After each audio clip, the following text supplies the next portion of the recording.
سبحان اللہ و بحمدہ عدد خلقہ و رضا نفسہ و زینت عرشہ و مداد کلماتہ۔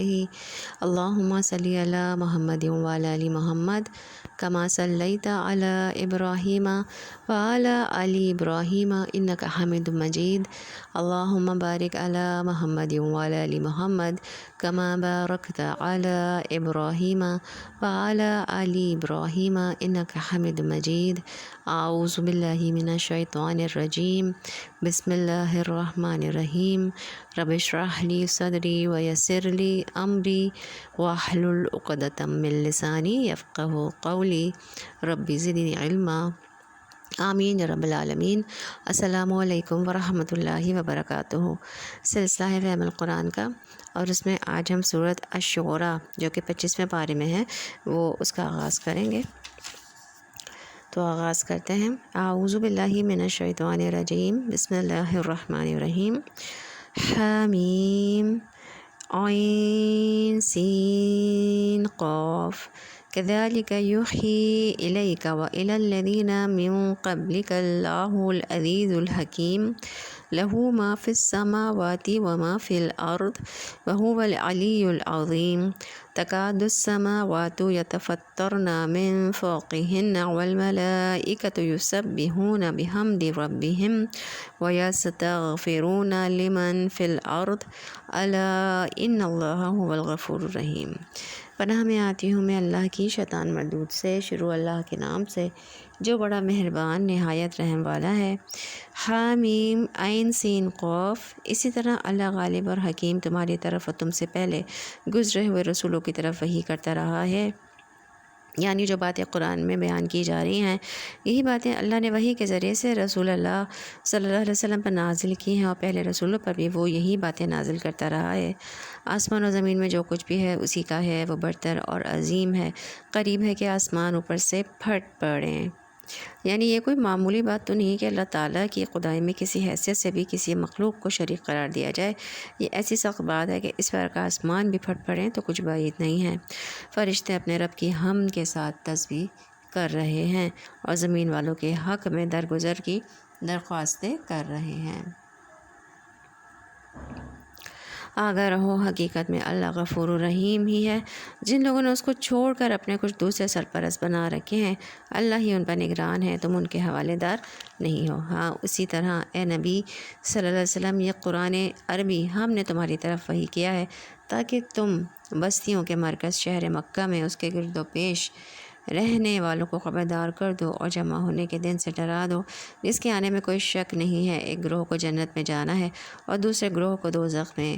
اگر اللہ چاہتا تو ان سب کو ایک ہی امت بنا دیتا، مگر وہ جسے چاہتا ہے اپنی رحمت میں داخل کرتا ہے، اور ظالموں کا نہ کوئی ولی ہے نہ مددگار۔ کیا یہ ایسے نادان ہیں کہ انہوں نے اسے چھوڑ کر دوسرے ولی بنا رکھے ہیں؟ ولی تو اللہ ہی ہے، وہی مردوں کو زندہ کرتا ہے اور وہ ہر چیز پر قادر ہے۔ تمہارے درمیان جس معاملے میں بھی اختلاف ہوا اس کا فیصلہ کرنا اللہ کا کام ہے۔ وہی اللہ میرا رب ہے، اسی پر میں نے بھروسہ کیا اور اسی کی طرف میں رجوع کرتا ہوں۔ تو دنیا میں آپ دیکھیے کہ ہر موضوع اور ہر ٹاپک پر لوگوں کا باہم اختلاف ہوتا ہے، چاہے وہ مذہب ہو، پولیٹکس ہو، فائنینس ہو، کوئی بھی چیز ہو، تو اس میں لوگوں کے خیالات و نظریات مختلف ہوتے ہیں۔ دنیاوی امور میں تو اختلاف ہوتا ہے، ختم ہو جاتا ہے اور اس کے کوئی بہت بڑے کانسیکوینسز نہیں ہوتے، لیکن دین کے معاملے میں جو اختلاف ہے اس کا اصل فیصلہ اللہ کریں گے۔ اس لیے ہمیشہ انسان کے اندر یہ حرص ہونی چاہیے کہ میں صحیح دلیل کو اپناؤں، کسی قسم کی انا پرستی کا شکار نہ ہوں، کسی طرح کی اپنی خواہش نفس کا شکار نہ ہوں، کیونکہ یہ بات میری مرضی کے خلاف جاتی ہے۔ اس لیے اس کو چھوڑ کر کوئی اور راستہ نکال لوں۔ اصل فیصلہ اللہ کرے گا کہ صحیح کیا تھا اور کیا نہیں۔ جب ہم یہ کہتے ہیں کہ اس جیسی کوئی چیز ہی نہیں، تو پھر اللہ سبحانہ و تعالیٰ کو مخلوق پر قیاس نہیں کرنا چاہیے۔ اللہ کے لیے ایسی مثالیں بھی نہیں بیان کرنی چاہیے جو مخلوق کے لیے ہوتی ہیں، کیونکہ اللہ تعالیٰ مخلوق میں سے چاہے وہ انسان ہوں، جن ہوں، فرشتے ہوں، شجر حجر، کوئی بھی چیز ہے، ان میں سے کسی بھی چیز کی طرح سے نہیں ہے۔ تو اس لیے اللہ تعالیٰ کا کوئی امیج اس طرح کا قائم نہ کریں جو کسی انسان یا کسی خود ساختہ چیز سے ملتا ہو۔ جب بھی کوئی ذہن میں ایسے آئے تو فوراً کہیں کہ اللہ تعالیٰ ایسا نہیں ہے اور اس سے بہت بلند ہے، بہت عظیم ہے، اور اللہ تو نور ہے، آسمان و زمین کا نور ہے، تو بہت بہترین ہے، وہ میرے تصور میں نہیں آ سکتا۔ لیس کمثلہ شیء، اس جیسا کوئی نہیں ہے۔ اس کا علم، اس کی طاقت، اس کی حیات، اس کی قدرت، اس کی عظمت، اس کی حکمت، ہر چیز انسانوں سے اور دنیا میں پائی جانے والی ہر چیز سے بہت بالا ہے۔ آسمان و زمین کا بنانے والا، جس نے تمہاری اپنی جنس سے تمہارے لیے جوڑے پیدا کیے، اور اسی طرح جانوروں میں بھی انہی کے ہم جنس جوڑے بنائے، اور اس طریقے سے وہ تمہاری نسلیں پھیلاتا ہے۔ کائنات کی کوئی چیز اس کے مشابہ نہیں، وہ سب گزرنے والا اور دیکھنے والا ہے۔ آسمان و زمین کے خزانوں کی کنجیاں اسی کے پاس ہیں، جسے چاہتا ہے کھلا رزق دیتا ہے، اور جسے چاہتا ہے ناپتہ دیتا ہے، اسے ہر چیز کا علم ہے۔ تو ابو ذر غفاری رضی اللہ عنہ سے روایت ہے، نبی صلی اللہ علیہ وسلم اپنے رب تبارک تعالیٰ سے روایت کرتے ہیں کہ بے شک اللہ تعالیٰ فرماتا ہے، اور اس کو حدیث قدسی کہا جاتا ہے کہ اے میرے بندو، تم سب گمراہ ہو سوائے اس کے جسے میں ہدایت دوں، بس تم مجھ سے ہدایت مانگو، میں تمہیں ہدایت دوں گا۔ اے میرے بندو، تم سب بھوکے ہو سوائے اس کے جس کو میں کھلاؤں، تو تم مجھ سے کھانا مانگو، میں تمہیں کھلاؤں گا۔ اے میرے بندو، تم سب برہنہ ہو سوائے اس کے جسے میں لباس پہناؤں، تو تم مجھ سے لباس مانگو، میں تمہیں لباس پہناؤں گا۔ اے میرے بندو، تم سب دن رات گناہ کرتے ہو، میں سارے گناہوں کو بخشتا ہوں، تو تم مجھ سے بخشش مانگو، مجھ سے بخشش مانگو، میں تمہیں بخش دوں گا۔ اے میرے بندوں کو، تمہارے اولین اور آخرین جن اور انس ایک ساتھ چٹیل میدان میں کھڑے ہو کر مجھ سے مانگنے لگیں، اور میں ہر ایک کو جو وہ مجھ سے مانگے عطا کر دوں، تو پھر بھی میرے خزانوں میں کمی نہیں ہوگی، مگر جتنی سمندر میں سوئی ڈال کر نکالنے سے پانی میں آتی ہے۔ تو اس سے کیا پتہ چلتا ہے کہ چاہے مادی خزانے ہوں یا ہدایت ہو، اور ضروریات پوری کرنے کے لیے انسان جن جن چیزوں کا محتاج ہے، ہر چیز اللہ کے پاس ہے، اس لیے ہر چیز اسی سے مانگنی چاہیے، پہلے خیال اللہ ہی کا آنا چاہیے۔ صحابہ کرام جوتے کا تسمہ بھی ٹوٹتا تھا تو وہ اللہ سے مانگا کرتے تھے۔ جب اللہ سے ہم مانگ لیتے ہیں تو پھر وہ کسی بندے کے دل میں خیال ڈال دیتا ہے کہ جاؤ اس بندے کی مدد کرو، اور اس طرح ضروریات پوری ہو جاتی ہیں۔ لیکن بندہ جو بندوں سے مانگتا ہے نا، تو ذلیل و خوار ہوتا ہے اور ان کی نگاہوں میں گر جاتا ہے، اور جب اللہ سے مانگتا ہے تو عزت پاتا ہے اور اللہ کی محبت پاتا ہے۔ اس نے تمہارے لیے دین کا وہی طریقہ مقرر کیا ہے جس کا حکم اس نے نوح علیہ السلام کو دیا تھا، اور جسے اے محمد صلی اللہ علیہ وسلم اب تمہاری طرف ہم نے وحی کے ذریعے بھیجا ہے، اور جس کی ہدایت ہم ابراہیم اور موسیٰ اور عیسیٰ علیہ السلام کو دے چکے ہیں، اس تاکید کے ساتھ کہ قائم کرو اس دین کو اور اس میں متفرق نہ ہو جاؤ۔ یہی بات مشرکین کو سخت ناگوار ہوئی ہے، جس کی طرف اے محمد صلی اللہ علیہ وسلم تم انہیں دعوت دے رہے ہو۔ اللہ جسے چاہتا ہے اپنا کر لیتا ہے، اور وہ اپنی طرف آنے کا راستہ اسی کو دکھاتا ہے جو اس کی طرف رجوع کرے۔ تو یاد رکھیں، دین کے جو عقائد ہیں ان میں تمام انبیاء میں اتحاد تھا۔ بنیادی عقائد سارے انبیاء کے یہاں ایک ہی طرح کے تھے، یعنی اصول برابر کے تھے، اور ان کا آپس میں مضبوط رشتہ بھی تھا۔ محمد صلی اللہ علیہ وسلم نے فرمایا کہ تمام انبیاء علیہ السلام باپ شریک بھائی ہیں، ان کی مائیں مختلف ہیں، ان کا دین ایک ہی ہے، اور ہمارے درمیان کوئی اور نبی نہیں ہے، یعنی نبوت سے جڑی ہوئی ہے، یعنی جس کو اللہ نے نبی بنایا بس وہی ہے۔ تو شریعتیں مختلف ہیں لیکن اصل دین اور عقائد ایک ہی طرح کے ہیں، یعنی جو ایک دین ہے تو توحید کا دین، توحید کی دعوت۔ کبر علی المشرکین ما تدعوہم الیہ، کہ یہ مشرکین پر بڑی بھاری گزرتی ہے جس کی طرف آپ صلی اللہ علیہ وسلم ان کو دعوت دیتے ہیں، یعنی توحید سے مشرکین، ابلیس اور اس کے لشکر اور اس کے فالوورز سب کا دل تنگ ہوتا ہے۔ یعنی جب ایک اللہ کی طرف لوگوں کو بلایا جاتا ہے تو غیر اللہ سے جڑے جو بھی ہوں تو وہ اس بات پر سخت آفینڈ ہوتے ہیں اور ناراض ہوتے ہیں اور غضبناک ہو جاتے ہیں۔ ہم نے دیکھا ہوگا آج بھی اس دور میں بھی ایسے لوگ موجود ہیں کہ جب ان کو توحید کی طرف بلایا جاتا ہے، شرک کرنے سے روکا جاتا ہے، ان کو بدعات سے روکا جاتا ہے، تو وہ بہت زیادہ آفینڈ ہو جاتے ہیں۔ لوگوں میں جو تفرقہ رونما ہوا وہ اس کے بعد ہوا کہ ان کے پاس علم آ چکا تھا، اور اس بنا پر ہوا کہ وہ آپس میں ایک دوسرے پر زیادتی کرنا چاہتے تھے۔ اگر تیرا رب پہلے ہی یہ نہ فرما چکا ہوتا کہ ایک وقت مقرر تک فیصلہ ملتوی رکھا جائے گا تو ان کا قضیہ چکا دیا گیا ہوتا، اور حقیقت یہ ہے کہ اگلوں کے بعد جو لوگ کتاب کے وارث بنائے گئے وہ اس کی طرف سے بڑے اضطراب انگیز شک میں پڑے ہوئے ہیں، چونکہ یہ حالت پیدا ہو چکی ہے۔ اس لیے اے محمد صلی اللہ علیہ وسلم اب تم اسی دین کی طرف دعوت دو، اور جس طرح تمہیں حکم دیا گیا ہے اسی پر مضبوطی کے ساتھ قائم ہو جاؤ، اور لوگوں کی خواہشات کا اتباع نہ کرو، اور ان سے کہہ دو کہ اللہ نے جو کتاب بھی نازل کی ہے میں اس پر ایمان لایا، اور مجھے حکم دیا گیا ہے کہ میں تمہارے درمیان انصاف کروں۔ اللہ ہی ہمارا رب بھی ہے اور تمہارا رب بھی، ہمارے اعمال ہمارے لیے اور تمہارے اعمال تمہارے لیے، اور تمہارے درمیان کوئی جھگڑا نہیں ہے۔ اللہ ایک روز ہم سب کو جمع کرے گا اور اسی کی طرف سب کو جانا ہے۔ تو اہم بات یہ ہے کہ انسان ایمان لانے کے بعد اس پر قائم رہے اور ڈٹ جائے اور مشکلات سے نہ گھبرائے۔ سفیان ثقفی سے مروی ہے کہ ایک شخص نے عرض کیا، یا رسول اللہ صلی اللہ علیہ وسلم، مجھے اسلام کے حوالے سے کوئی ایسی بات بتا دیجیے کہ آپ کے بعد پھر کسی سے کچھ پوچھنے کی ضرورت نہ رہے۔ تو آپ صلی اللہ علیہ وسلم نے فرمایا کہ پہلے اقرار کرو کہ میں اللہ پر ایمان لایا، پھر اس پر ہمیشہ ثابت قدم رہو۔ اس نے عرض کیا کہ میں کس چیز سے بچوں؟ تو آپ صلی اللہ علیہ وسلم نے اپنی زبان کی طرف اشارہ کیا کہ زبان کو روک کر رکھو۔ بہرحال ایمان لانے کے بعد اہم ترین چیز کیا ہے کہ پھر اس کو مینٹین کیا جائے، اس پر قائم رہا جائے۔ مشکلات کی وجہ سے، لوگوں کی تنقید کی وجہ سے گھبرا کر انسان پیچھے نہ ہٹے۔ ویسے بھی استقامت، ثابت قدمی اور کمٹمنٹ نبھانا بہت اعلیٰ اخلاق میں سے ہے۔ رسول اللہ صلی اللہ علیہ وسلم نے فرمایا کہ ثابت قدم رہو اور اپنا اخلاق اچھا کرو، یعنی یہ دو چیزیں انسان کو فائدہ دیتی ہیں۔ نیکی کے کام کا ارادہ کیا، پھر اس کو کر گزرو۔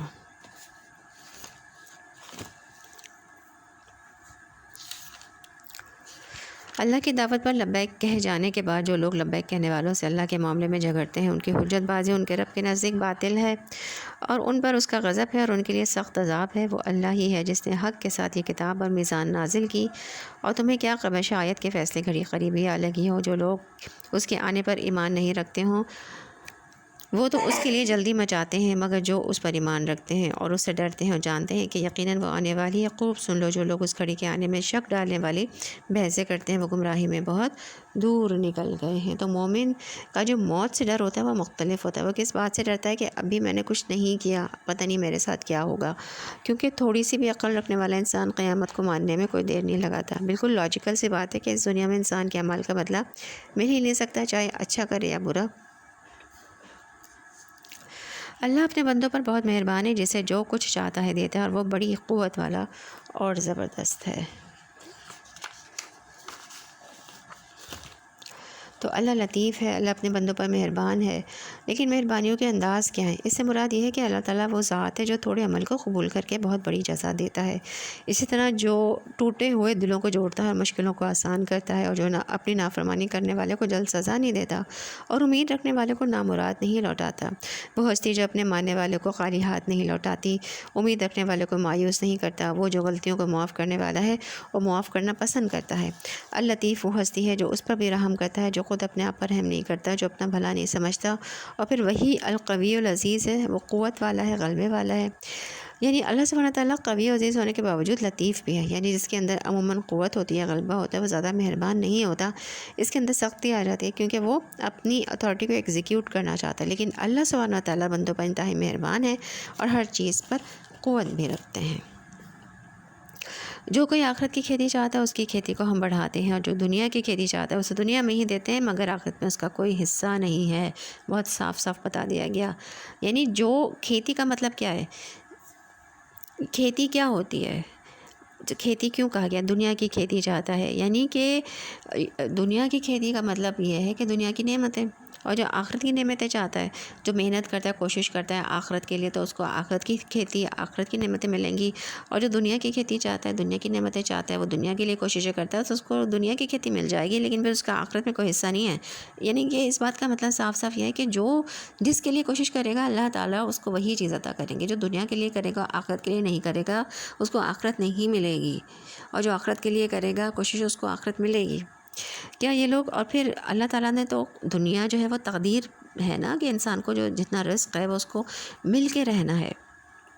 دنیا جو ہے وہ ہماری تقدیر ہے، جبکہ آخرت جو ہے وہ اللہ تعالیٰ نے اس میں تھوڑا بہت ہمارے لیے وہ رکھا ہے، چانس رکھا ہے، ہماری محنت اور کوششوں پہ رکھا ہے۔ تو ہم آخرت کو چھوڑ دیتے ہیں تقدیر پہ اور دنیا کو حاصل کرتے رہتے ہیں، حالانکہ دنیا جو ہے وہ تو تقدیر میں لکھ دی ہے، اللہ تعالیٰ نے جتنا رزق ہے وہ لکھ دیا ہے، اور آخرت کو جو ہے وہ کوششوں پہ چھوڑا ہے، اور ہم الٹا حساب کرتے ہیں۔ کیا یہ لوگ کچھ ایسے شریک خدا رکھتے ہیں جنہوں نے ان کے لیے دین کی نوعیت رکھنے والا ایک ایسا طریقہ مقرر کر دیا جن کا اللہ نے اذن نہیں دیا؟ تو اس آیت میں شرکاء سے مراد ظاہر بات ہے کہ وہ شریک نہیں ہیں جن سے لوگ دعائیں مانگتے ہیں یا جن کی نذر و نیاز چڑھاتے ہیں یا جن کے آگے پوجا پاٹ کے مراسم ادا کرتے ہیں، بلکہ لا مالا ان سے مراد وہ انسان ہیں جن کو لوگوں نے شریک فی الحکم ٹھہرا لیا ہے، جن کے سکھائے ہوئے افکار اور عقائد اور نظریات اور فلسفوں پر لوگ ایمان لاتے ہیں، جن کی دی ہوئی قدروں کو مانتے ہیں اور جن کے پیش کیے ہوئے اخلاقی اصولوں، تہذیب و ثقافت کے معیاروں کو قبول کرتے ہیں۔ اگر فیصلے کی بات طے نہ ہو گئی ہوتی تو ان کا قضیہ چکا دیا گیا ہوتا۔ یقیناً ان ظالموں کے لیے دردناک عذاب ہے۔ تم دیکھو گے کہ یہ ظالم اس وقت اپنے کیے انجام سے ڈر رہے ہوں گے، وہ ان پر آ کر رہے گا۔ برخلاف اس کے کہ جو لوگ ایمان لے آئے ہیں اور جنہوں نے نیک عمل کیے ہیں، وہ جنت کے گلستانوں میں ہوں گے، وہ جو کچھ بھی وہ چاہیں گے اپنے رب کے ہاں پائیں گے۔ یہی بڑا فضل ہے۔ اللہم انا نسألک من فضلک و رحمتک و رزقک و مغفرتک، آمین۔ اللہم انا نسألک جنت الفردوس۔ یہ ہے وہ چیز جس کی خوشخبری اللہ اپنے ان بندوں کو دیتا ہے جنہوں نے اس کو مان لیا اور نیک عمل کیے۔ اے نبی صلی اللہ علیہ وسلم، ان لوگوں سے کہہ دیں کہ میں اس کام پر تم سے کوئی اجر کا طالب نہیں ہوں، البتہ قرابت کی محبت ضرور چاہتا ہوں۔ تو اس آیت کی 3 تفسیریں کی گئی ہیں۔ قرابت کی محبت یعنی ایک یہ ہے کہ میں تم سے اس کام پر کوئی اجر طلب نہیں کرتا، مگر یہ ضرور چاہتا ہوں کہ تم لوگ یعنی اہل قریش کم از کم اس رشتہ داری کا تو لحاظ کرو جو میرے اور تمہارے درمیان ہے۔ اور نمبر 2 یہ ہے کہ میں تم سے اس کام پر کوئی اجر اس کے سوا نہیں چاہتا کہ تمہارے اندر اللہ کے قرب کی چاہت پیدا ہو جائے۔ اور نمبر 3 تفسیر یہ کی گئی کہ جن مفسرین نے کی اس میں بعض اقارب سے تمام بنی عبد المطلب مراد لیتے ہیں، اور بعض اسے صرف حضرت علی رضی اللہ عنہ اور فاطمہ رضی اللہ عنہ اور ان کی اولاد تک محدود رکھتے ہیں۔ لیکن متعدد وجوہ سے یہ تفسیر کسی طرح بھی قابل نہیں ہو سکتی۔ اول تو جس وقت مکہ معظمہ میں سورۃ شورى نازل ہوئی تھی، اس وقت حضرت علی رضی اللہ عنہ فاطمہ کی شادی رضی اللہ عنہ کی شادی تک نہیں ہوئی تھی، اولاد کا کیا سوال۔ اور بنی عبد المطلب میں سب کے سب نبی صلی اللہ علیہ وسلم کا ساتھ نہیں دے رہے تھے، بلکہ ان میں سے بعض کھلم کھلا دشمنوں میں سے تھے۔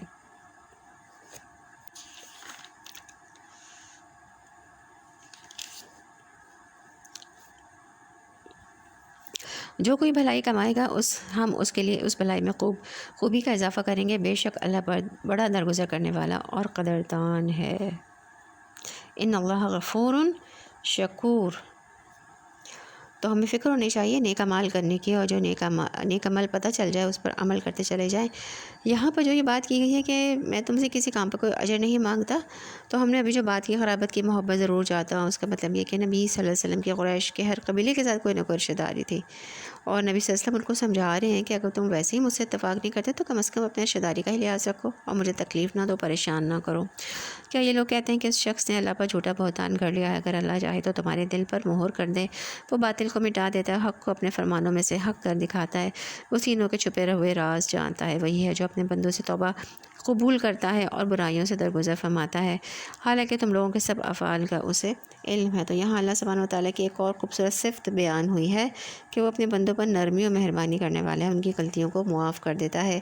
واللہ یعدکم مغفرۃ منہ وفضلا، اور اب اللہ اپنی طرف سے بڑی بخشش و فضل کا وعدہ کرتا ہے۔ واللہ واسع علیم، اللہ تعالیٰ کا نام بھی ہے نا یہ، واللہ واسع علیم۔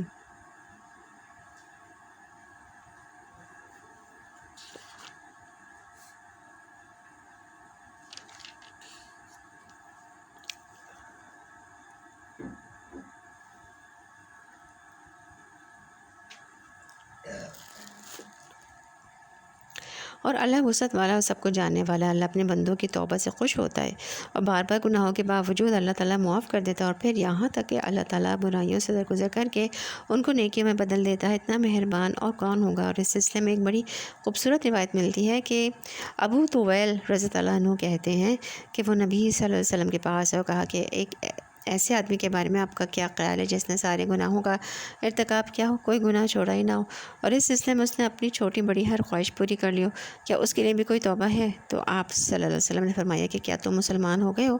اس نے کہا کہ اشہد اللہ الہ الا اللہ و انک رسول اللہ۔ تو آپ صلی اللہ علیہ وسلم نے فرمایا تم عمل صالح کرتے رہو اور برائیوں کو چھوڑ دو، اللہ تمہارے سارے گناہوں کو نیکیوں میں بدل دے گا۔ یعنی اسلام سے پہلے تم نے جو گناہ کیے تھے وہ بھی نیکیاں بن جائیں گے۔ اور اس نے کہا کہ میرے سارے دھوکے بدکاریاں بھی، پشیمان تھا یعنی ندامت تھی اسے، تو اس بات کو بھی ایکسیپٹ کرنا کہ میں غلط کر رہا تھا۔ آپ صلی اللہ علیہ وسلم نے فرمایا کہ ہاں، پھر اس شخص نے اللہ اکبر کہا، اور جب تک وہ نظر سے اوجھل نہ ہو گیا مسلسل تکبیر پڑھتا رہا کہ اللہ بہت بڑا ہے۔ وہ ایمان لانے والوں، نیک عمل کرنے والوں کی دعا قبول کرتا ہے اور اپنے فضل سے ان کو اور زیادہ دیتا ہے۔ وَيَسْتَجِيبُ الَّذِينَ آمَنُوا وَعَمِلُوا الصَّالِحَاتِ، نیک عمل کرنے والے اور ایمان لانے والے ان کی دعاؤں کو قبول کرتا ہے۔ وَيَزِيدُهُم مِّن فَضْلِهِ، اور اپنے فضل سے زیادہ دیتا ہے۔ رہے انکار کرنے والے تو ان کے لیے سخت سزا ہے۔ جو اس کا انکار کرتے ہیں، جو اس پر ایمان نہیں لاتے، نیک عمل نہیں کرتے، تو پھر ان کے لیے کیا ہے؟ سخت سزا بھی ہے۔ یہ بات جو ہے وہ لوگ بھول جاتے ہیں۔ تو دعاؤں کی قبولیت کے نیک عمل ضروری ہے، اس لیے آپ دیکھیں کہ جتنے بھی نیک کام ہیں، جیسے فرائض کی ادائیگی ہے، مثلا فرض نماز ہے، اس کے بعد دعا کیا کریں، 10 بار سبحان اللہ کہیں، 10 بار الحمدللہ کہیں، 10 بار اللہ اکبر کہہ کر جو دعا مانگے وہ قبول ہوتی ہیں۔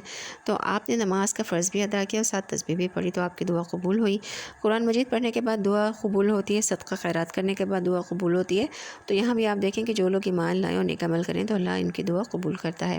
تو اس میں وہ واقعہ بھی یاد کریں کہ جو بنی اسرائیل کے 3 لوگ تھے اور ایک غار میں پھنس گئے تھے نا، تو انہوں نے پھر کیا کیا تھا؟ نکلنے کے لیے ان کا بس نہیں چلتا تھا کہ وہ چٹان ہٹا دیں، وہ ان کے بیونڈ طاقت تھی نا، تو ان میں سے ہر ایک نے اپنا ایک ایک عمل یاد کیا، اس کا واسطہ دیا، وسیلہ بنایا اس کو کہ یا اللہ اگر یہ عمل آپ کو پسند تھا تو اس کے سلسلے میں ہمیں یہاں سے نجات دے، اور وہ چٹان ہٹ گئی اور وہ باہر نکل آئے۔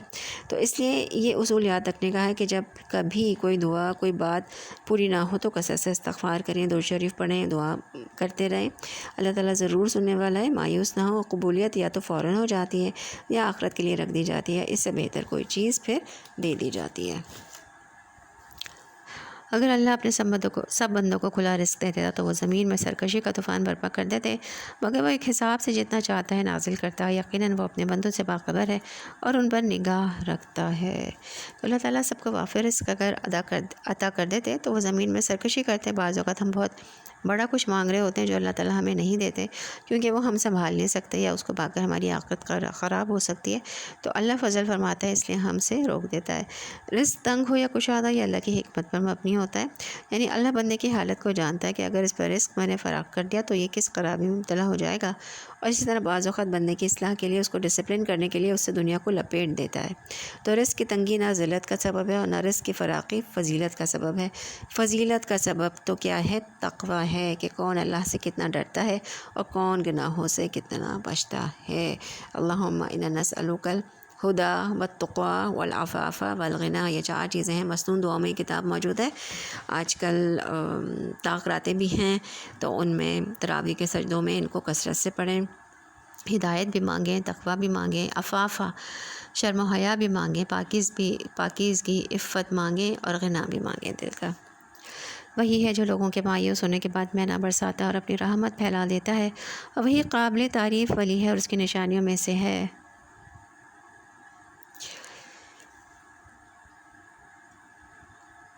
دیکھیے یہاں پہ ہے اللہ کا نام آیا ہے وَهُوَ الْوَلِيُّ الْحَمِيدُ، کہ وہ لوگ جو مایوس ہیں ان کے بعد مینا برساتا ہے، یعنی بارش ہوتی ہے تو کیا ہوتا ہے؟ ہر طرف سبزہ ہو جاتا ہے، خوشحالی آ جاتی ہے اور اپنی رحمت پھیلا دیتا ہے۔ تو یہ بھی بہت اچھی دعائیں اس آیت کے ایک حصے کو جو ہے وہ اپنی دعا میں بھی شامل کر سکتے ہیں۔ وَهُوَ الْوَلِيُّ الْحَمِيدُ، کہ اس کا اگر ہم دیکھیں کہ اس موقع پر نازل ہوئی، کیا کہا جا رہا ہے؟ وہی ہے جو لوگوں کے مایوس ہو جانے پر مینا برساتا کو۔ اگر کوئی مایوس ہے اور وہ چاہتا ہے کہ اس کی زندگی میں برسات آ جائے، خوشحالی آ جائے، تو وہ اللہ تعالیٰ کا یہ نام بھی پڑھ سکتا ہے، وَهُوَ الْوَلِيُّ الْحَمِيدُ۔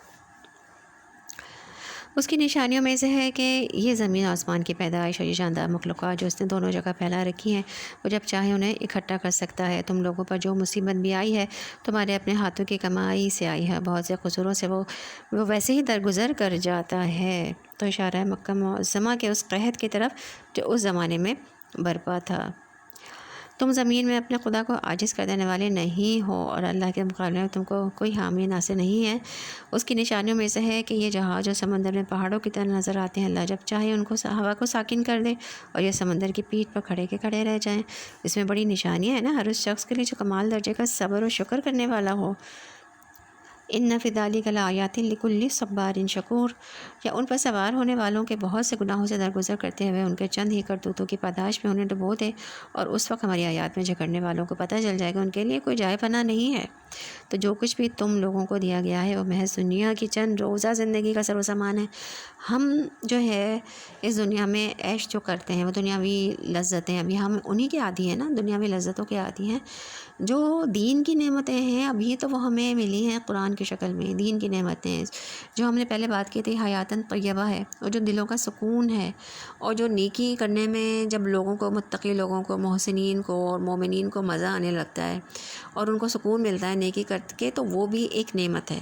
لیکن جو اصل نعمت ہے وہ آخرت کی، وہ تو ابھی ہڈن ہے گا، وہ تو جب ہم وہاں پہ ابھی ہم ان کے عادی تو نہیں ہیں نا، ہمیں تو ابھی یہی نعمتیں پتہ ہیں، دین کی جو نعمتیں ہیں، جو حیاتاً طیبہ ہے، اور بہت سی نعمتیں ہیں اس دنیا میں بھی، دینی نعمتیں جو ہیں، روحانی نعمتیں، انسان ان سے بھی لطف اندوز ہوتا ہے، لیکن جو ہے وہ دنیاوی نعمتیں ان کا زیادہ عادی ہوتا ہے۔ لیکن آخرت کی نعمتوں کا تو ابھی اس نے صرف سنا ہے، یقین ہے، اس کو ایمان ہے کہ مجھے ملیں گی، لیکن ایکسپیرینس کب کرے گا، حق الیقین کب ہوگا، علم الیقین ہے ابھی تو، اور پھر عین الیقین ہوگا، دیکھیں گے ان نعمتوں کو جن کا تمام تذکرہ کیا گیا ہے، جنت کے بارے میں اور ان کی ساری تمام نعمتوں کے بارے میں، اللہ کے دیدار کے بارے میں، تو وہ تمام چیزیں پھر حق الیقین ہوگا کہ ہم ان کو محسوس کریں گے، حق الیقین۔ تو انسان جو ہے وہ یہی کہا گیا کہ وہ محض دنیا کی چند روزہ زندگی کا سر و سامان ہے، یہاں پہ جو دیا گیا جو کچھ اللہ کے یہاں ہے وہ بہتر بھی ہے اور پائیدار بھی، یعنی آخرت میں وہ ان لوگوں کے لیے جو ایمان لائے اور اپنے رب پر بھروسہ کرتے ہیں۔ توکل بہت ضروری ہے، جو بڑے بڑے گناہوں، بے حیائی کے کاموں سے پرہیز بھی کرتے ہیں، اور اگر غصہ آ جائے تو درگزر کر جاتے ہیں، تو غصہ آئے تو معاف کر دیتے ہیں۔ تو گناہ کیا ہوتا ہے، یہاں گناہ اور فواحش پر اور غضب کی بات کی گئی ہے، اور بڑے گناہ۔ تو رسول اللہ صلی اللہ علیہ وسلم نے فرمایا کہ گناہ وہ ہے جو تمہارے دل میں کھٹکے اور تم لوگوں کا اس پر مطلع ہونا پسند نہ کرو، یعنی جو چیز تم لوگوں سے چھپانے لگ جاؤ۔ اور پھر بڑے گناہوں کی یہاں پر بات کی گئی ہے، لیکن چھوٹے چھوٹے گناہ بھی اکٹھے ہو جائیں تو انسان کو ہلاک کر دیتے ہیں۔ انس رضی اللہ عنہ کہتے ہیں کہ تم ایسے عمل کرتے ہو جو تمہاری نظر میں بال سے زیادہ باریک ہیں، تم ان کو حقیر سمجھتے ہو، اور ہم لوگ نبی صلی اللہ علیہ وسلم کے زمانے میں ان گناہوں کو ہلاک کر دینے والا سمجھتے تھے۔ تو اس لیے انسان کو ہر گناہ سے بچنے کی دعا کرنی چاہیے، خصوصاً فواحش سے، اور یہ دعا ہے اللہم الف بین قلوبنا و اصلح ذات بیننا و ہدینا سبل السلام و نجینا من الظلمات الی النور وجنبنا الفواحش ما ظہر منها وما بطن۔ تو یہ دعا جو ہے وہ مسنون دعاؤں کی کتاب میں موجود ہے۔ اور پھر غصے کے وقت معاف کر دینا بہت بڑی خوبی ہے، یہ ہر شخص کے بس کی بات بھی نہیں ہے۔ تو سب سے پہلی بات تو یہ ہے کہ انسان کو ہر چھوٹی بڑی بات پر غصہ کرنا ہی نہیں چاہیے، کیونکہ ایسا کرنا اپنے آپ کو خود نقصان دینا، اور جو شخص غصہ نہ کرے وہ اللہ سبحانہ تعالیٰ کے غضب سے بچ جاتا ہے۔ تو ایک شخص نے پوچھا کہ اللہ کے رسول، مجھے اللہ کے غضب سے کون سی چیز بچا سکتی ہے تو اللہ مجھ پر ناراض نہ ہو؟ تو آپ صلی اللہ علیہ وسلم نے فرمایا کہ تم غصہ نہ کرو، تم دوسروں پر غصہ نہ کرو تو اللہ تعالیٰ تم پر غصہ نہیں کریں گے۔ اور یاد رکھیے غصہ سارے شر جمع کر دیتا ہے۔ ایک شخص نے عرض کیا، اے اللہ کے رسول، مجھے کوئی نصیحت کیجیے، آپ نے فرمایا غصہ نہ کیا کرو۔ وہ شخص کہتا ہے، میں نے آپ کے فرمان پر غور کیا تو جان لیا کہ غصہ ہر قسم کے شر کو جمع کرتا ہے، یعنی جب غصہ آتا ہے نا تو بدگمانی بھی ہوتی ہے، انسان دوسروں کو برا بھلا بھی کہتا ہے، ناراض ہوتا ہے، لڑائی ڈال دیتا ہے، جھگڑے فساد اور بعض اوقات قتل و غارت تک بھی نوبت غصے کی وجہ سے پہنچ سکتی ہے۔ جو اپنے رب کا حکم مانتے ہیں، اب یہ وہ تمام خصوصیات بتائی جا رہی ہیں کہ جن کے لیے جو ہے وہ ایمان لائے اور نیک عمل کیے، وہ تمام نیک عمل بتا رہے ہیں نا کہ جن پر اللہ تعالیٰ کا فضل ہوتا ہے، جو کہ ہم نے پہلے بات کی تھی نا۔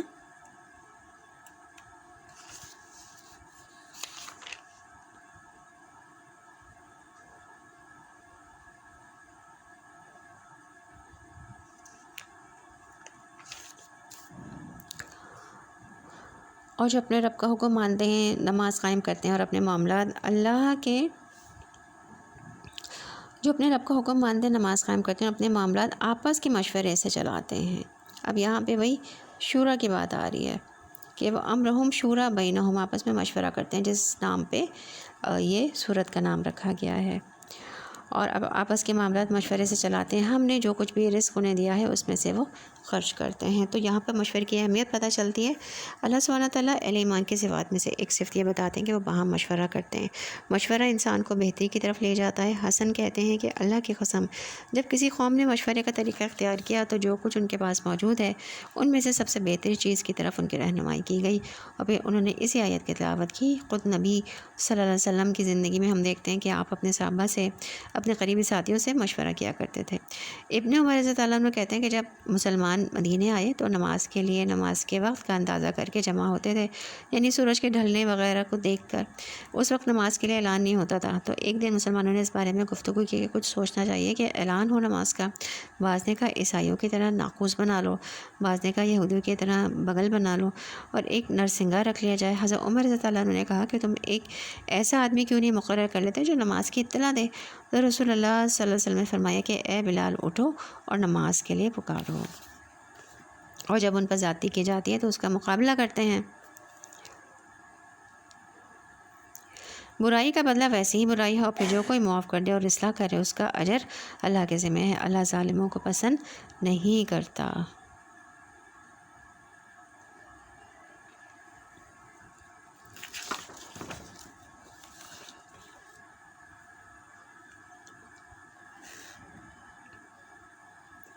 اور جو لوگ ظلم ہونے کے بعد بدلہ دیں ان کو ملامت نہیں کی جا سکتی۔ ملامت کے مستحق تو وہ ہیں جو دوسروں پر ظلم کرتے ہیں اور زمین میں ناحق زیادتیاں کرتے ہیں۔ تو ظالموں سے درگزر کرنا انتقام لینے سے افضل ہے، کیونکہ معاف کرنا اللہ تعالیٰ کی محبوب صفت ہے۔ اللہم انک عفو کریم تحب العفو فاعف عنی، اللہ تو معاف کرنے والا ہے، معافی کو پسند کرتا ہے، تو مجھے معاف کر دے۔ آج کل ہم سب کا یہ کلمہ ہے، آخری اشرا ہے، تاخراتے ہیں، تو یہ حضرت عائشہ صدیقہ رضی اللہ عنہ سے مروی حدیث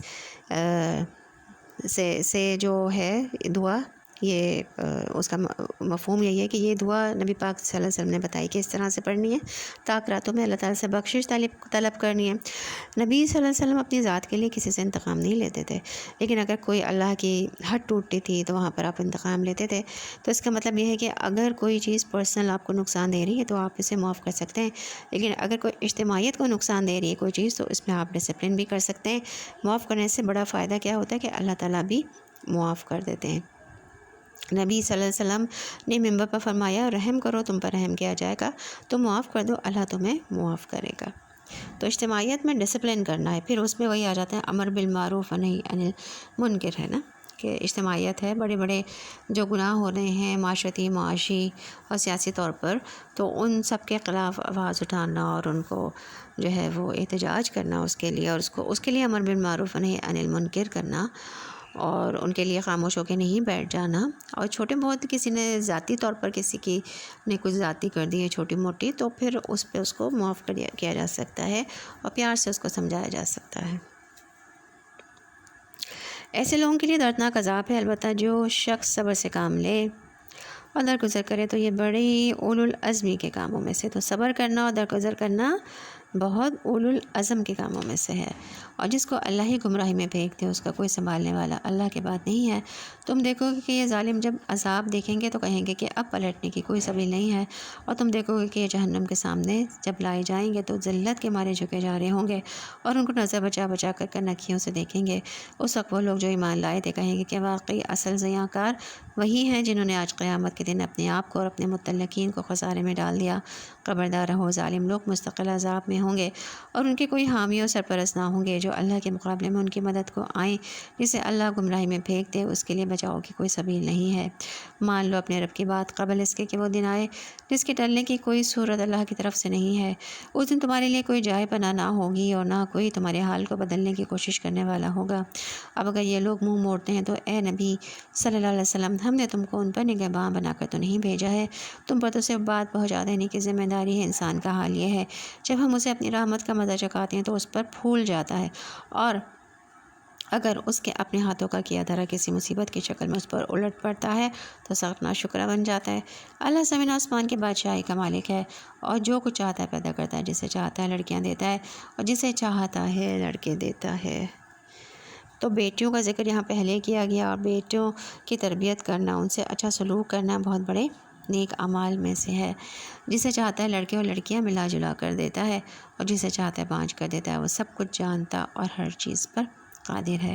کسی بشر کا یہ مقام نہیں ہے کہ اللہ اس سے روبرو بات کرے، اس کی بات تو وہی اشارے کے طور پر ہوتی ہے، یا پردے کے پیچھے سے، یا پھر وہ کوئی پیغام بر فرشتہ بھیجتا ہے۔ یعنی وہی سے مراد ہے القاء، الہام، دل میں کوئی بات ڈال دینا یا خواب میں کچھ دکھا دینا، جیسے ابراہیم علیہ السلام اور حضرت یوسف علیہ السلام کو دکھایا گیا۔ تو روبرو یہ تو یہاں پہ نہیں ہے، لیکن اللہ کا دیدار ہے، وہ جنت کے لیے رکھا گیا، وہ اس دنیا کے لیے نہیں رکھا گیا۔ اور یہاں پہ جو پیغامبر کوئی فرشتہ بھیجتا ہے، مراد یہ ہے کہ بندہ ایک آواز سنے مگر بولنے والا اسے نظر نہ آئے، جس طرح حضرت موسیٰ علیہ السلام کے ساتھ ہوا کہ طور کے دامن میں درخت سے یکایک انہیں آواز آنی شروع ہوئی، مگر بولنے والا ان کی نگاہ سے اوجھل تھا، اور وہ اس کے حکم سے جو کچھ وہ چاہتا ہے وہی کرتا ہے، اور وہ برتر اور حکیم ہے۔ اور اسی طرح اے نبی صلی اللہ علیہ وسلم، ہم نے اپنے حکم سے ایک روح تمہاری طرف وحی کی ہے۔ اسی طرح سے مراد یہ جو روح محض ایک آخری طریقہ نہیں، بلکہ وہ تینوں طریقے ہیں جو اوپر کی آیات میں مذکور ہوئے ہیں۔ روح سے مراد وحی ہے، وہ تعلیم ہے جو وحی کے ذریعے سے حضور صلی اللہ علیہ وسلم کو دی گئی ہے۔ تمہیں کچھ پتہ نہ تھا کتاب کیا ہوتی ہے اور ایمان کیا ہوتا ہے، مگر اس روح کو ہم نے ایک روشنی بنا دیا جسے ہم راہ دکھاتے ہیں، اور اپنے بندوں میں سے جسے چاہتے ہیں یقیناً تم سیدھے راستے کی طرف رہنمائی کر رہے ہو۔ تو یاد رکھیں یہ روح کیا ہے؟ وہی ہے، قرآن ہے۔ قرآن دلوں کا موسم بہار ہے، ربیع قلبی، یعنی میرے دل کی بہار۔ جس طرح بارش برستی ہے اور زمین بھبک اٹھتی ہے، اس طرح دل پر وحی کی بارش ہوتی ہے تو دل کھل اٹھتا ہے۔ اور ویسے بھی تلاوت کا اہتمام جو ہے وہ انسان کے لیے آسمان میں باعث رحمت اور زمین میں باعث تذکرہ ہے۔ تو تلاوت کا اہتمام کرنا چاہیے، چاہے آپ صرف عربک پڑھیں، چاہے آپ اس طرح سے ترجمہ سنیں، یہ بھی تلاوت میں آتا ہے۔ تفسیر کو سننا، ترجمہ سننا، تفسیر سننا، یہ بھی تلاوت میں آتا ہے۔ اور پھر چوتھی چیز تلاوت، 4 چیزیں تلاوت میں شامل ہیں۔ ایک تو عربک پڑھنا تجوید کے ساتھ، اور اس میں جو ہے وہ حرام غلطی نہ ہو۔ نمبر 2 ترجمہ پڑھنا، اس کا معنی جیسے کہ ہم پڑھ رہے ہیں اور تھوڑی بہت اس کا ہلکی پھلکی تفسیر، اور ایک ڈیٹیلڈ تفسیر ہے۔ تیسری چیز بہت ڈیٹیل میں تفسیر پڑھنا، اور چوتھی چیز ہے کہ اس پر عمل کرنا بھی تلاوت میں آتا ہے۔ تو تلاوت کا اہتمام جو ہے وہ انسان کے لیے آسمان پر میں باعث رحمت ہے اور زمین میں باعث تذکرہ ہے، اس خدا کے راستے کی طرف جو زمین آسمان کی ہر چیز کا مالک ہے۔ خبردار رہو، سارے معاملات اللہ کی طرف رجوع کرتے ہیں۔ یہاں پہ سورہ شورى جو ہے وہ مکمل ہوئی۔ اس کے بعد ہے سورہ الزخرف۔ سورہ زخرف بھی مکی صورت ہے۔ بسم اللہ الرحمن الرحیم۔ حامیم والکتاب المبین انا جعلناہ قرآنا عربیا لعلکم تعقلون وانہ فی ام الکتاب لدینا لعلی حکیم افنضرب عنکم الذکر صفحا ان کنتم قوما مسرفین۔ شروع اللہ کے نام سے جو بڑا مہربان نہایت رحم والا ہے۔ حامیم، قسم ہے اس واضح کتاب کی کہ ہم نے اسے عربی زبان کا قرآن بنایا ہے تاکہ تم لوگ اسے سمجھو، اور در حقیقت یہ ام الکتاب میں ثبت ہے اور ہمارے ہاں بڑی بلند مرتبہ اور حکمت سے لبریز کتاب۔ تو قرآن مجید کی جو ہے وہ صفات بیان ہوئی ہیں، اس کی تعریف بیان ہوئی ہے۔ قرآن مجید کی قسم جس بات پر کھائی گئی ہے وہ یہ ہے کہ اس کتاب کے مصنف ہم ہیں، یعنی اللہ فرما رہے ہیں ہم ہیں، نہ کہ محمد صلی اللہ علیہ وسلم۔ اور قسم کھانے کے لیے قرآن کی جس صفت کا انتخاب کیا گیا وہ یہ ہے کہ کتاب مبین ہے۔ اس صفت کے ساتھ قرآن کے کلام الہی ہونے پر خود قرآن کی قسم کھانا آپ یہ معنی دے رہا ہے کہ لوگوں یہ کھلی کتاب تمہارے سامنے موجود ہے۔ مبین کا مطلب ہے واضح، کھلا، اور اسے آنکھیں کھول کر دیکھو۔ اس کے مضامین میں، اس کی تعلیم، اس کی زبان، ساری چیزیں اس حقیقت کی صریح شہادت دے رہی ہیں کہ اس کا مصنف خداوند عالم کے سوا اور کوئی دوسرا نہیں ہو سکتا۔ اور ام الکتاب کیا ہے؟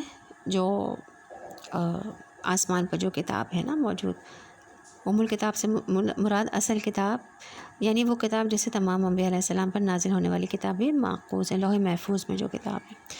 اب کیا ہم تم سے بیزار ہو کر یہ درس نصیحت تمہارے ہاں بھیجنا چھوڑ دیں صرف اس لیے کہ تم حد سے گزرے ہوئے ہو؟ پہلی گزری قوموں میں بھی بارہا ہم نے نبی بھیجے، کبھی ایسا نہیں ہوا کہ کوئی نبی ان کے ہاں آیا ہو اور انہوں نے اس کا مذاق نہ اڑایا ہو۔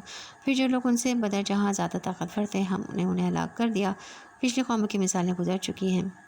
اگر تم ان لوگوں سے پوچھو کہ زمین آسمان کو کس نے پیدا کیا ہے تو یہ خود کہیں گے کہ انہیں اسی زبردست علیم ہستی نے پیدا کیا ہے، وہی نا جس نے تمہارے لیے زمین کو گہوارہ بنایا اور اس پہ تمہارے خاطر راستے بنا دیے تاکہ تم اپنی منزل مقصود کی راہ پا سکو، جس نے ایک خاص مقدار میں آسمان سے پانی اتارا اور اس کے ذریعے سے مردہ زمین کو جلا اٹھایا۔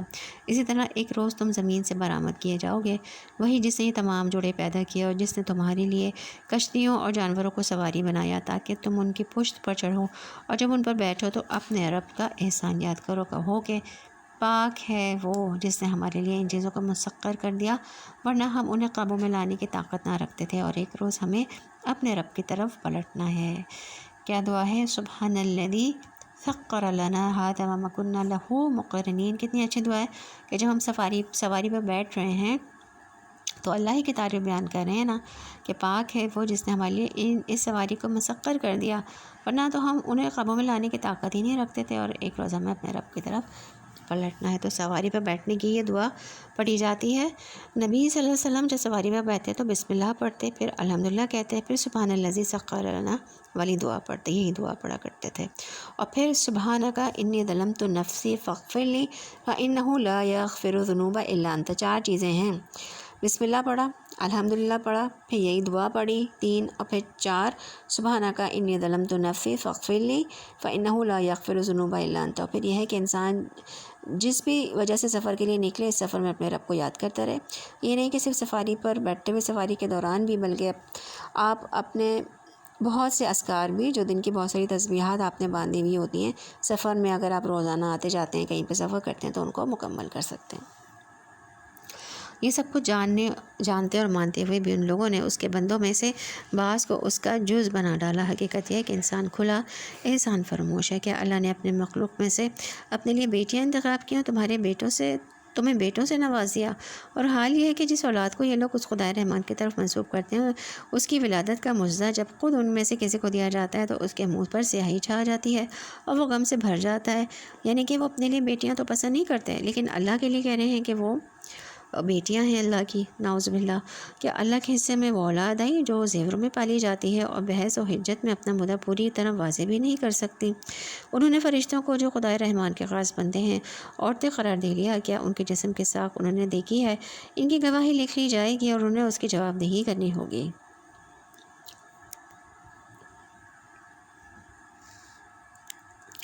یہ کہتے ہیں اگر خدائے رحمان چاہتا کہ ہم ان کی عبادت نہ کریں تو ہم کبھی ان کو نہ پوچھتے۔ یہ اس معاملے کی حقیقت کو قطعی نہیں جانتے، محض تیر تکے لڑاتے ہیں۔ کیا ہم نے اس سے پہلے کوئی کتاب ان کو دی تھی جس کی سند اپنی اس ملائکہ پرستی کے لیے یہ اپنے پاس رکھتے ہیں؟ نہیں، بلکہ یہ کہتے ہیں کہ ہم نے اپنے باپ دادا کو ایک طریقے پر پایا ہے اور ہم انہی کے نقش قدم پر چل رہے ہیں۔ اسی طرح تم سے پہلے جس بستی میں بھی ہم نے کوئی نذیر بھیجا، اس کے کھاتے پیتے لوگوں نے یہی کہا کہ ہم نے اپنے باپ دادا کو ایک طریقے پر پایا ہے اور ہم انہی کے نقش قدم پر کی پیروی کر رہے ہیں۔ ہر نبی نے ان سے پوچھا کیا تم اسی ڈگر پر چلے جاؤ گے؟ قوم میں تمہیں اس راستے سے زیادہ صحیح راستہ بتاؤں جس پر تم نے اپنے باپ دادوں کو پایا ہے؟ انہوں نے سارے رسولوں کو یہی جواب دیا کہ جس دین کی طرف بلانے کے لیے تم بھیجے گئے ہو ہم اس کے کافر ہیں، انکار کرنے والے ہیں۔ آخرکار ہم نے ان کی قبر لے ڈالی اور دیکھ لو جھٹلانے والوں کا کیا انجام ہوا۔ یاد کرو وہ وقت جب ابراہیم علیہ السلام نے اپنے باپ اور اپنی قوم سے کہا تھا کہ تم جن کی بندگی کرتے ہو میرا ان سے کوئی تعلق نہیں ہے، میرا تعلق صرف اس سے ہے جس نے مجھے پیدا کیا، وہی میری رہنمائی کرے گا۔ ابراہیم علیہ السلام یہی کلمہ اپنے پیچھے اپنی اولاد میں چھوڑ گئے تاکہ وہ اس کی طرف رجوع کریں، اور اس کے باوجود جب یہ لوگ دوسروں کی بندگی کرنے لگے تو میں نے ان کو مٹا نہیں دیا، بلکہ میں انہیں اور ان کے باپ دادا کو متاع حیات دیتا رہا یہاں تک کہ ان کے پاس حق اور کھول کر بیان کرنے والے رسول آ گیا۔ مگر جب وہ حق ان کے پاس آیا تو انہوں نے کہہ دیا کہ یہ تو جادو ہے اور ہم اس کو ماننے والے نہیں ہیں۔ کہتے ہیں یہ قرآن دونوں شہروں کے بڑے آدمیوں میں سے کسی پر کیوں نازل نہ کیا گیا؟ کیا تیرے رب کی رحمت کی یہ لوگ تقسیم کرتے ہیں؟ یعنی 2 شہروں سے مراد مکہ و طائف ہیں۔ کفار کا یہ کہنا تھا کہ اگر واقعی خدا کو کوئی رسول بھیجنا ہوتا تو اس پر اپنی کتاب نازل کرنے کا ارادہ کرتا تو ہماری ان مرکزی شہروں میں سے کسی بڑے آدمی کو اس غرض کے لیے منتخب کرتا۔ دنیا کی زندگی میں ان کی گزر بسر کے ذرائع تو ہم نے ان کے درمیان تقسیم کیے ہیں، اور ان میں سے کچھ لوگوں کو کچھ دوسرے لوگوں پر ہم نے بدر جہاں فوقیت دی ہے تاکہ یہ ایک دوسرے سے خدمت لیں، اور تیرے رب کی رحمت یعنی نبوت اس دولت سے زیادہ قیمتی ہے جو ان کے رئیس سمیٹ رہے ہیں۔ یعنی کہ دنیا کی جو نعمتیں ہیں وہ ان سے زیادہ دین بھی جو نعمتیں ہیں نا، جو دین کی جو نعمتیں ہیں یعنی نبوت ہے اور اللہ کی جو رحمت ہے وہ زیادہ قیمتی ہے دنیاوی نعمتوں سے زیادہ۔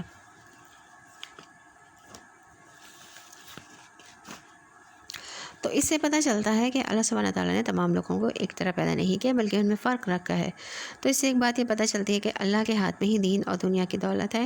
رسول اللہ صلی اللہ علیہ وسلم نے فرمایا کہ یقیناً اللہ نے تمہارے درمیان تمہارے اخلاق کو ایسے تقسیم کر دیا جیسے تمہارے درمیان تمہارا رزق تقسیم کیا ہے، اور بے شک اللہ دنیا اس کو بھی دیتا ہے جس سے وہ محبت کرتا ہے اور اس کو بھی دیتا ہے جس سے وہ محبت نہیں کرتا، لیکن ایمان صرف اس کو دیتا ہے جس سے وہ محبت کرتا ہے، جس کے لیے اللہ چاہتا ہے اس کو دین کی سمجھ بھی عطا کر دیتا ہے۔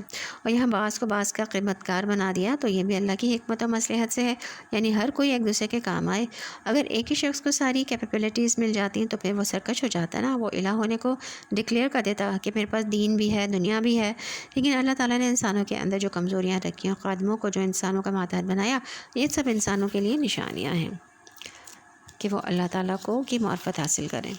اگر یہ اندیشہ نہ ہوتا کہ سارے لوگ ایک ہی طریقے کے ہو جائیں گے تو ہم خدائے رحمان سے کفر کرنے والوں کے گھروں کی چھتیں، ان کی سیڑھیاں جن سے وہ اپنے بالا خانوں میں چڑھتے ہیں، اور ان کے دروازے، ان کے تخت جن پر وہ تکیے لگا کر بیٹھتے ہیں، سب چاندی اور سونے کے بنا دیتے ہیں۔ یہ تو محض حیات دنیا کی متاع ہے، اور آخرت تیرے رب کے ہاں صرف متقین کے لیے ہے۔ تو یہاں پہ دیکھیں آخرت جو ہے اللہ تعالیٰ نے کہا ہے کہ صرف متقین کے لیے ہے، تو ہمیں تقوی اختیار کرنے کی دعا بھی کرنی چاہیے، متقی بننے کی دعا کرنی چاہیے، کوشش بھی کرنی چاہیے۔ اللہم انی اسألوک الہدی والتقی والعفاف والغنی۔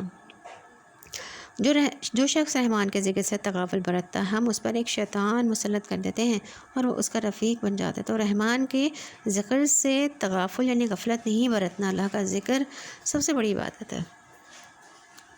اور یہ جو ہم پڑھ رہے ہیں یہ بھی ایک اللہ تعالیٰ کے ذکر کی ایک شکل ہے۔ تو جو اللہ کی یاد سے منہ پھیرتا ہے، اللہ اس کو یاد نہیں کرتا، پھر اللہ سبحانہ تعالیٰ شیطان کو اس کے پیچھے لگا دیتے ہیں۔ ابن القیم کہتے ہیں کہ جب انسان صبح شام کرے اور اس کی پریشانی صرف ایک اللہ کی ذات ہو تو اللہ تعالیٰ اس کی ساری ضرورتوں کو اپنے ذمہ لے لیتا ہے، اور ہر وہ چیز جو اسے پریشان کرے اسے بھی اپنے ذمہ لے لیتا ہے، اس کے دل کو اپنی محبت کے لیے، اس کی زبان کو اپنے ذکر کے لیے، اس کے اعضاء کو اپنی اطاعت کے لیے فارغ کر دیتا ہے۔ اور اگر وہ صبح شام اس حال میں کرتا ہے کہ دنیا ہی بس اس کی پریشانی ہے، یعنی پریشانی اللہ کی ذات ہو، اللہ کے بارے میں، اللہ کے احکامات کے بارے میں سوچیں کہ میں نے اللہ کے یہ حکم کی، صبح اٹھیں تو یہ سوچیں کہ اللہ کے اس حکم کی میں نے تعمیل نہیں کی، میں نے نماز صحیح سے نہیں پڑھی، میں نے خشوع و خضوع سے نماز نہیں پڑھی ہے، میں نے یہ ذکر نہیں کیا، یہ تسبیح پڑھنی تھی، اور جو بھی کام ہیں، جو بھی اطاعت کے کام ہیں اللہ تعالیٰ کے، ضروری نہیں کہ صرف ذکر ہی کی بات ہو، اور بھی عملاً جو بھی کام ہیں، دل کی حالت ہے، دل کی حالت کو تقوی کی حالت میں رکھنا، دل کو اپنے تقوی کے اس پہ رکھنا، دل کو سلامت رکھنا، اس میں دنیا کی زیادہ محبت نہیں آنے دینا اور زیادہ دنیا کے کاموں میں نہ لگانا اپنے دل کو، یہ بھی جو ہے وہ اللہ کی اطاعت ہے۔ تو اگر یہ پریشانی ہے کہ اللہ نے حکم دیا میں نے اس کو نہیں کیا عمل اس پہ، تو اللہ تعالیٰ جو ہے وہ ساری پریشانیاں ساری اپنے ذمہ لے لیتے ہیں، دنیا کی بھی اور آخرت کی بھی۔ لیکن جس کی پریشانی دنیا ہے، دنیا کے لیے وہ پریشان ہے، تو اللہ تعالیٰ اس کی پریشانی کم تکلیفوں کو اس پر لاد دیتے ہیں اور اسے اس کے نفس کے بھی حوالے کر دیتے ہیں، اس کے دل کو اپنی محبت سے مخلوق کی محبت کی طرف پھیر دیتے ہیں، یعنی اللہ کی محبت کے بجائے مخلوق کی محبت آ جاتی ہے زیادہ، اور اس کی زبان کو اپنے ذکر سے ہٹا کر لوگوں کے ذکر کی طرف لگا دیتا ہے، اس کے اعضاء کو اپنی اطاعت سے ہٹا کر لوگوں کی خدمت میں لگا دیتا ہے، تو وہ اس طرح مشقت اٹھاتا ہے جیسے جنگلی جانور دوسروں کی خدمت میں مشقت اٹھاتے ہیں، تو وہ اس بھٹی کی طرح ہو جاتا ہے جس کے پیٹ میں ہوا بھر دی جاتی ہے، پھر اس کی پسلیوں سے اس ہوا کو دوسروں کے فائدے کے لیے نچوڑ دیا جاتا ہے، لیکن یعنی کہ وہ سمجھ رہا ہوتا ہے کہ میں بہت کام کر رہا ہوں، خدمت خلق کر رہا ہوں، لیکن اس کی نیت کیا ہوتی ہے؟ لوگوں کے لیے ہی ہو جاتی ہے، یعنی ہر حال میں اس کو مشقت ہوتی ہے۔ تو جو شخص اللہ کی عبودیت، اس کی اطاعت، اس کی محبت، اس کی خدمت سے روگردانی کرتا ہے نا، تو وہ مخلوق کی عبودیت اور خدمت میں لگا دیا جاتا ہے۔ وَمَن يَعْشُ عَن ذِكْرِ الرَّحْمَنِ نُقَيِّضْ لَهُ شَيْطَانًا فَهُوَ لَهُ قَرِينٌ۔ یہ شیاطین ایسے لوگوں کو راہ راست پر آنے سے روکتے ہیں اور وہ اپنی جگہ یہ سمجھتے ہیں کہ ہم ٹھیک جا رہے ہیں۔ تو جب دنیا کی کثرت انسان کو اللہ کے ذکر سے غافل کر دیتی ہے تو پھر کیا ہوتا ہے؟ انسان دنیا میں پھنس جاتا ہے اور فرشتے وغیرہ ان سے دور ہو جاتے ہیں، شیطان ان کے ساتھ لگ جاتے ہیں۔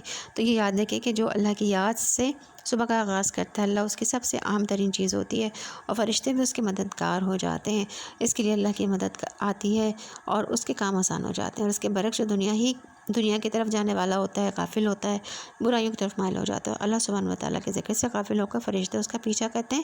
قرآن مجید میں آتا ہے فَاذْكُرُونِی أَذْكُرْکُم، تم مجھے یاد کرو میں تمہیں یاد کروں گا۔ حدیث میں آتا ہے کہ میں اپنے بندے کے ساتھ ہوتا ہوں اس وقت تک جب وہ مجھے یاد کرتا ہے اور میری یاد میں اپنے ہونٹ ہلاتا ہے، اور جب لوگ مل کر اللہ کا ذکر کرتے ہیں تو فرشتے انہیں گھیر لیتے ہیں اور رحمت ان کو ڈھانپ لیتی ہے، سکینت ان پر نازل ہوتی ہے، اور اللہ اپنے پاس والوں میں ان کا ذکر فرماتا ہے، اور شیطان کے حملے سے بچاؤ کا ذریعہ یہ ذکر ہی ہے۔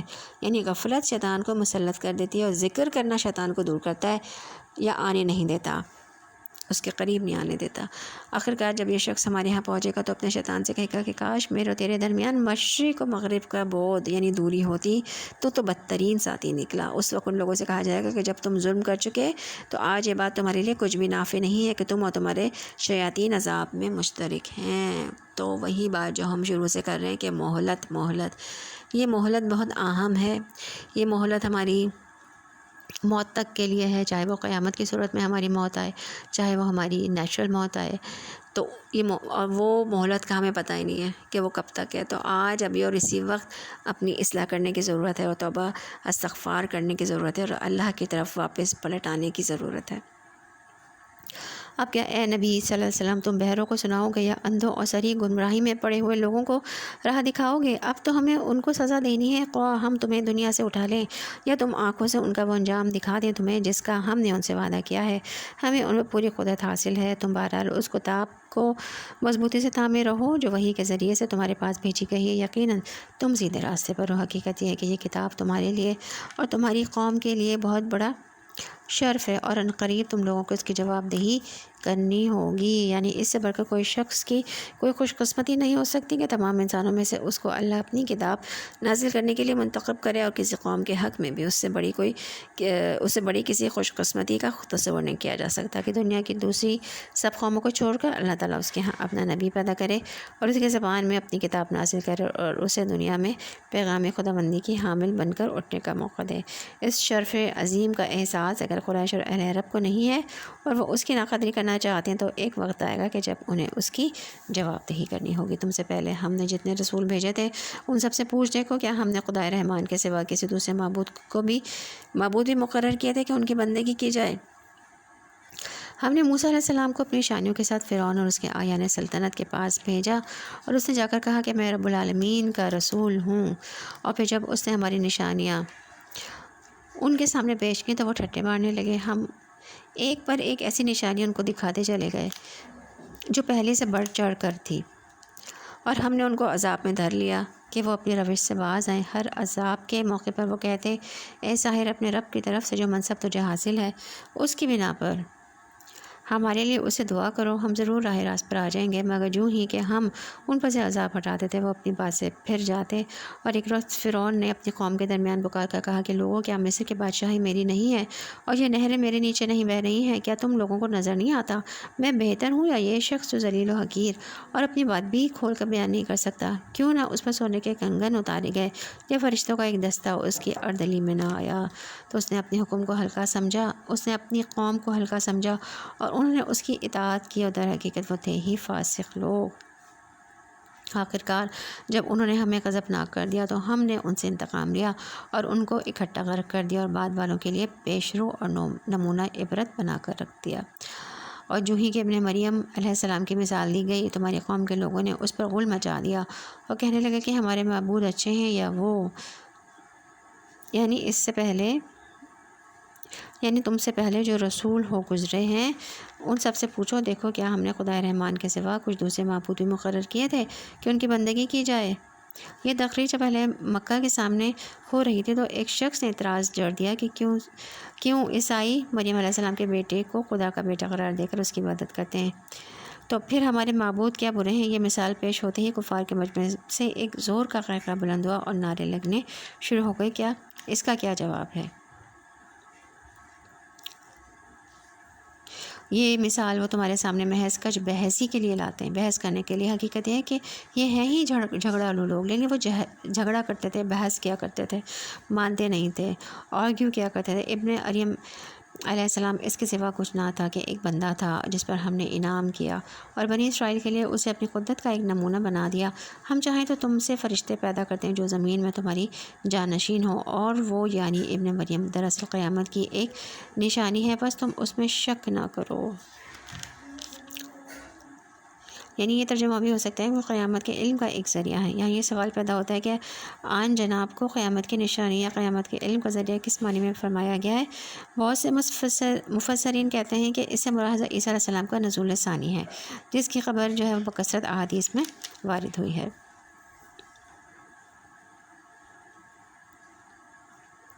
اور میری بات مان لو، یہی سیدھا راستہ ہے، ایسا نہ ہو شیطان تم کو اس سے روک دے کہ وہ تمہارا کھلا دشمن ہے۔ اور جب عیسیٰ علیہ السلام ساری نشانیاں لے ہوئے آئے تھے تو انہوں نے کہا تھا کہ میں تم لوگوں کے پاس حکمت لے کر آیا ہوں، اور اس لیے آیا ہوں کہ تم پر بعض ان باتوں کی حقیقت کھول دوں جن میں تم اختلاف کر رہے ہو، لہٰذا تم اللہ سے ڈرو اور میری اطاعت کرو۔ حقیقت یہ ہے کہ اللہ ہی میرا رب بھی ہے اور تمہارا رب بھی، اسی کی تم عبادت کرو، یہی سیدھا راستہ ہے۔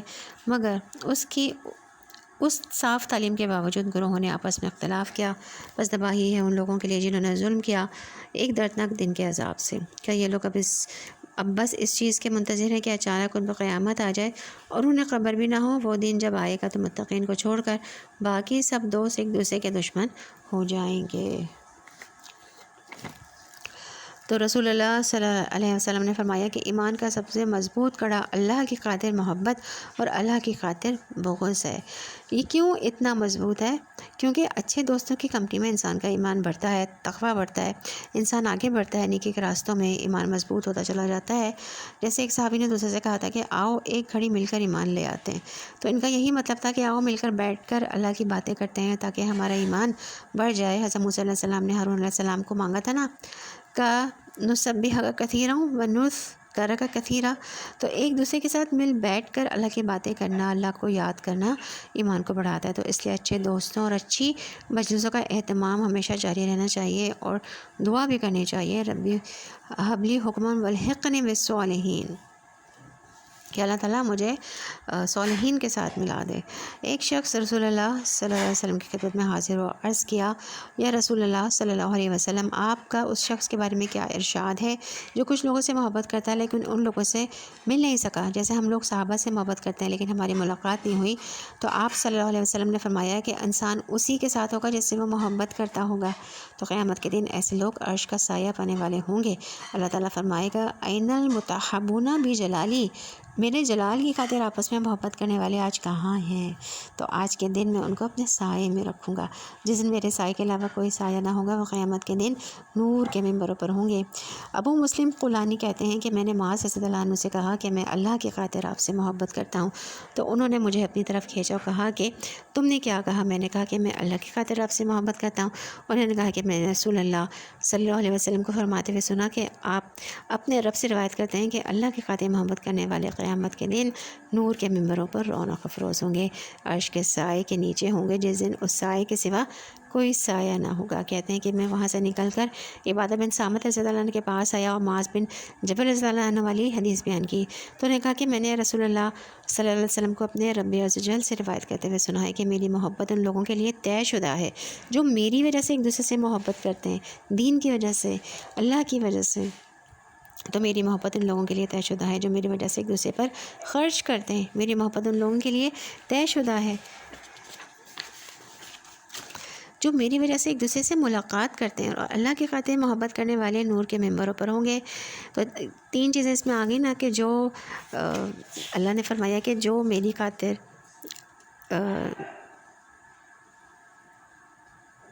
ایک دوسرے سے محبت کرتے ہیں، جو میری خاطر ایک دوسرے سے خرچ کرتے ہیں، جو میری خاطر ایک دوسرے سے ملاقات بھی کرتے ہیں، تو لہٰذا ہمیں اپنے دل کو صاف کرنا چاہیے، اپنی عبادات کو خالص کرنا چاہیے اللہ کے لیے، اپنے عقائد کو اور اسی طرح اپنی محبتوں کو بھی اللہ کے لیے خالص کر لینا چاہیے۔ وہ دنیا کے نفع و لالچ کے لیے کسی سے محبت نہ کریں، محبت کریں تو اللہ کی خاطر، اللہ کی رضا کے لیے۔ اور وہ کون سی محبت ہوتی ہے؟ جس میں انسان اللہ کے لیے محبت کرتا ہے، اللہ کی خاطر ہو، تو اس انسان سے مل کر ایمان بڑھتا ہے۔ اگر آپ صرف ایک سلوگن بنا لیں کہ میں فلاں سے اللہ کے لیے محبت کرتی ہوں، اور اس کے ساتھ بیٹھ کر جو دنیا بھر کی غیبت و چغلی کریں، تو یہ دھوکہ دینا ہے نا، جھوٹ بولنا ہے، یہ اللہ کے لیے محبت نہیں ہوتی، کیونکہ جو لوگ اللہ کے لیے محبت کرتے ہیں وہ صرف چاپلوسیاں نہیں کرتے، صرف ایک دوسرے کی تعریف نہیں کرتے، بلکہ وہ دوسرے کی غلطی بھی بتاتے ہیں، ایک دوسرے کو پکڑ کر بھی رکھتے ہیں۔ تو اللہ کی محبت کی پہچان بھی ہونی چاہیے۔ اس روز ان لوگوں سے ہماری جو آیات پر ایمان لائے تھے اور موتی فرما بن کر رہے تھے کہا جائے گا کہ اے میرے بندو، آج تمہارے لیے کوئی خوف نہیں ہے اور نہ تمہیں کوئی غم لاحق ہوگا، داخل ہو جاؤ جنت میں، تم اور تمہاری بیویاں، تمہیں خوش کر دیا جائے گا، ان کے آگے سونے کے تھال اور ساغر گردش کرائے جائیں گے، اور ہر من بھاتی اور نگاہوں کو لذت دینے والی چیز وہاں موجود ہوگی۔ ان سے کہا جائے گا تم اب یہاں ہمیشہ رہو گے، تم اس جنت کے وارث اپنے ان اعمال کی وجہ سے ہوئے ہو جو تم دنیا میں کرتے رہے، تمہارے لیے یہاں بکثرت فواکہ پھل موجود ہیں جن تم کھاؤ گے، رہے مجرمین تو وہ ہمیشہ جہنم کے عذاب میں مبتلا رہیں گے۔ اللہم انا نسألک جنت الفردوس ونعوذ بک من النار۔ کبھی ان کے عذاب میں کمی نہ ہوگی اور وہ اس میں مایوس پڑے ہوں گے۔ ان پر ہم نے ظلم نہیں کیا بلکہ وہ خود ہی اپنے اوپر ظلم کرتے رہے۔ وہ پکاریں گے اے مالک تیرا رب ہمارا کام ہی تمام کر دے تو اچھا ہے۔ وہ جواب دے گا تم یوں ہی پڑے رہو گے، ہم تمہارے پاس حق لے کر آئے تھے مگر تم میں سے اکثر کو حق ہی ناگوار تھا۔ کیا ان لوگوں نے کوئی اقدام کرنے کا فیصلہ کر لیا ہے؟ اچھا تو ہم بھی پھر ایک فیصلہ کیے لیتے ہیں۔ کیا انہوں نے یہ سمجھ رکھا ہے کہ ہم ان کی راز کی باتیں اور ان کی سرگوشیاں سنتے نہیں ہیں؟ ہم سب کچھ سن رہے ہیں اور ہمارے فرشتے ان کے پاس لکھ رہے ہیں۔ ان سے کہو اگر واقعی رحمان کی کوئی اولاد ہوتی تو سب سے پہلے عبادت کرنے والا میں ہوتا۔ پاک ہے آسمان و زمین کا فرما روا، عرش کا مالک ان ساری باتوں سے جو یہ لوگ اس کی طرف منسوب کرتے ہیں۔ اچھا انہیں اپنے باطل خیالات میں غرق اور اپنے کھیل میں منہمک رہنے دو، یہاں تک کہ یہ اپنا وہ دن دیکھ لیں جس کا انہیں خوف دلایا جا رہا ہے۔ وہی ایک آسمان میں بھی خدا ہے اور زمین میں بھی خدا، وہی علیم اور حکیم ہے، بہت بالا اور برتر، وہ جس کے قبضے میں زمین و آسمان اور اس کی ہر چیز کی بادشاہی ہے جو زمین و آسمان کے درمیان پائی جاتی ہے، اور وہی قیامت کی گھڑی کا علم رکھتا ہے اور اسی کی طرف تم سب پلٹائے جانے والے ہو۔ اس کو چھوڑ کر یہ لوگ جنہیں پکارتے ہیں وہ کسی شفاعت کا اختیار نہیں رکھتے الا یہ کہ کوئی علم کی بنا پر حق کی شہادت دے۔ اگر تم ان سے پوچھو کہ انہیں کس نے پیدا کیا تو یہ خود کہیں گے کہ اللہ نے، پھر کہاں سے یہ دھوکہ کھا رہے ہیں؟ قسم رسول صلی اللہ علیہ وسلم کے اس قول کی کہ اے رب یہ وہ لوگ ہیں جو مان کر نہیں دیتے۔ اچھا اے نبی صلی اللہ علیہ وسلم ان سے درگزر کرو اور کہہ دو کہ سلام ہے تمہیں، عن قریب انہیں معلوم ہو جائے گا۔ تو یہاں سلام سے مراد سلامتی بھیجنا نہیں بلکہ بائیکاٹ کرنا ہے، یعنی اعراض برتنا ہے۔ فاصفح عنہم وقل سلام فسوف یعلمون۔ تو یہاں پہ الحمدللہ سورہ زخرف بھی مکمل ہوئی۔ آج کے لیے اتنا ہی رکھتے ہیں، اس سے آگے نیکسٹ کلاس میں سبحانک اللہم و بحمدک نشہد ان لا الہ الا انت نستغفرک و نتوب الیک۔ الحمدللہ رب العالمین، الصلاۃ والسلام علی رسول الکریم، سبحان ربک رب العزۃ عما یصفون وسلام علی المرسلین والحمدللہ رب العالمین۔ السلام علیکم ورحمۃ اللہ وبرکاتہ۔